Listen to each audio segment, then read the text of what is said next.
আজকে সকাল থেকে রাত পর্যন্ত এত কিছু খাওয়া দাওয়া করলাম, ও মাই গড। তো চলো আজকে ভিডিওটা এখান থেকেই শুরু করা যাক। সো হ্যালো এভরিওয়ান, কেমন আছো সকলে? আশা করছি সবাই সুস্থ আছো এবং ভালো আছো। আর আজকে সকালে ব্রেকফাস্টে ছিল গরম গরম ভাত, সাথে মাছের তেল, লঙ্কা নিয়ে নিয়েছি, সাথে লবণ, আলু ভাজা, আর সাথে ছিল গরম গরম মাছ ভাজা। আমার এই মাছের তেল দিয়ে ভাত খেতে যে অসাধারণ লাগে না, কি বলবো। তো প্রথমে নিয়ে নিয়েছি মাছের তেল, লঙ্কা, সাথে একটু মাছের টুকরো নিয়ে মুখে দিয়ে দিলাম। আর খেতে যা লাগছিল না, একদম অমৃত, জাস্ট অসাধারণ।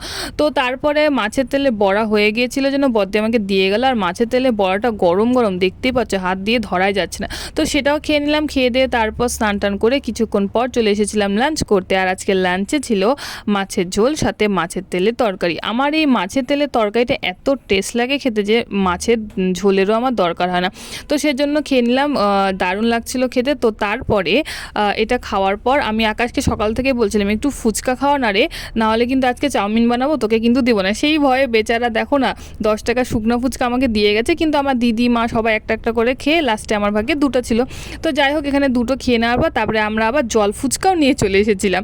তো যাই হোক, এখানে দেখতেই পাচ্ছ জল ফুচকা নিয়ে নিয়েছি। আর ফুচকাগুলো এত বড় বড় ছিল না, জাস্ট দারুণ হয়েছিল, শুধু একটু জলটাতে একটু টক কম ছিল। তো সন্ধ্যেবেলা তারপর খেয়েছিলাম গরম গরম চা। তারপরে আমার দিদি আমাকে না বলে গিয়েছিল মেলায়, ভান্ডানি মেলায়, সেই জন্য ঘুষ হিসেবে আমার জন্য মোগলাই নিয়ে এসেছিল। তা এখানে বসে বসে মোগলাইটাই খাচ্ছিলাম, কিন্তু যাই হোক মেলার মোগলাই অতটাও টেস্ট ছিল না, মোটামুটি ছিল, খারাপও ছিল না। আর সাথে নিয়ে এসেছিল জিলেপি, আর এই জিলেপিটা দারুণ টেস্ট হয়েছিল। তো এই দিয়ে আজকে সারাদিনে খাওয়া দাওয়া ভিডিও এখানেই শেষ করছি। ভিডিওটা কেমন লাগলো অবশ্যই কিন্তু কমেন্ট করে জানাবে। আর যদি ভিডিওটা ভালো লাগে তাহলে কিন্তু অবশ্যই পেজটাকে ফলো, লাইক অ্যান্ড শেয়ার করে দেবে। বাই।